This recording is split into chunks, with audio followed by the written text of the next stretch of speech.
Welcome back in. Well, one of the most obvious policy impacts at the moment is the influence of the carbon price on land use change as emitters seek to offset their ETS liabilities. One man has been keeping a keen eye on this is the GM of Rural Property Brokers, Conrad Wilkshire, who joins us on the show now. Good morning, Conrad. Morning, Hamish. Morning, Richard. We hear you might be on a bit of a journey up the coast there. Yeah, in Tolaga Bay this morning. It's a great day for real estate up here. It's sky's blue, the grass is growing, and it's pretty warm, actually. Fantastic. Okay, the team has sold their fair share of rural land in recent times, and you're not expecting that to slow down. I mean, the demand for forestry planting is a big carrot for buyers. Yeah, it is. And if I take Tolaga Bay, where I am now, actually last year there was a strong forestry interest, but actually the pastoral farmers dominated the sales, which was, from a pastoral point of view, a very positive outcome for the local communities here. But obviously that was at a carbon price between $25 and $35 a tonne. It's a different story now. Yes. 2 times that. Yes. So we're expecting... I saw that $65, is it? Somewhere around there? Yep. Yeah. So that, that translates into profits per hectare 3 times.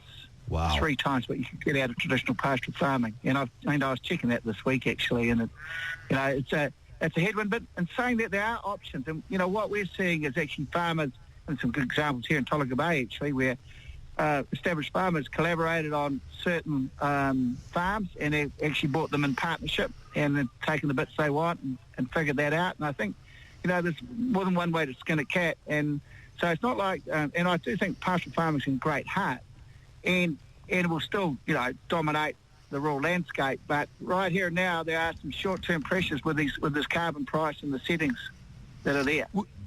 Conrad, where's all the interest coming? You just mentioned something then about if a neighbouring farmer, for example, wants to buy the neighbour's place and then put a portion of his and the new place into forestry. Cool, that solves that problem.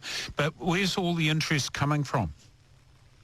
Well, it's coming from a lot of institutional investment. So, you've got carbon companies that are set up and they have emission liabilities they're looking to offset, and so they are operating independently. And then you have traditional pastoral farming. They are and then there's permanent forests. It's not easy for them to operate on the current demand either. So, look, our response to this has been we want to take ideally properties to auction because it's the most transparent process and or tender so that we have proper campaigns. So what we're trying to make sure is that we, put proper marketing programs together, get these properties well canvassed, and to make sure that the whole market is aware of it and giving people enough lead time to be able to respond. Because sometimes you need to be able to figure out how to break a block up, sell off a spare homestead, and look at all the various scenarios to keep a productive pastoral farm going.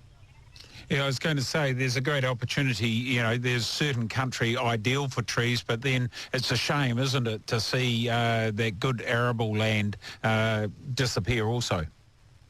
Yeah, or, just rolling down type country. So like in any farm, there's an opportunity for planting poplars, land stabilisation, rezoning, and there are some legitimate opportunities to get good advice on that, and actually that can actually probably show a better profit than trying to make a difficult block work.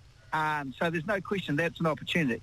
Equally, the demand for small lifestyle holdings that are surplus to requirements to the main farming business to help offset some of the ingoing costs, they are, people are paying up to $500,000 for what are often quite remote homes, but actually it suits a lot of people's needs, particularly with the way technology's changing. So, all of those things count. But bottom line, I think last year farmers were competing and succeeding. We're optimistic that carries, but we're seeing a lot of pressure on value at the moment, much more so than this time last year.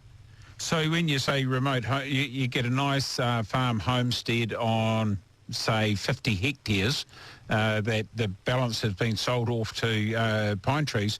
You could sell that to Hamish and he'd be able to go bush. He'd be heavy as Larry. But it's not even 5 hectares. We're seeing really strong demand. Even if you're 50, 70 k's out of town, we're still seeing massive demand for a tidy farm cottage with 5 hectares. The price points on that, I think you'd be quite amazed. Yeah, and a good track up through the pine trees so Hamish can give that e-bike a good workout. Yeah.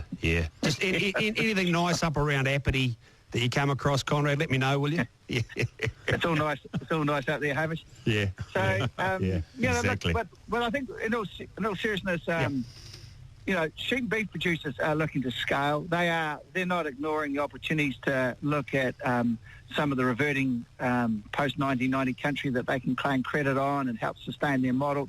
So integrated farming systems, understanding your carbon footprint are all going to be part of the vernacular. But, I do think central government may be underestimating just the pressure on land use and the scale. And so our view is that those settings, and the government has quite a few levers, our view is that they'll probably, the amount of credit they're giving for afforestation at the moment, I think will abate. Some of the schedules and the tables they're using, I think they might have to revisit, because if we are operating in a 50 plus or even up to $100 of carbon, there's no way traditional land use can compete, and I don't think that was ever the strategy. Oh, gee, there's a nice bit of rural sound. Yeah, He's bit of not rural in, sound in the Helios. background there. You don't get that, yeah. Geez, no wonder I want to go bush. That's fantastic, Conrad.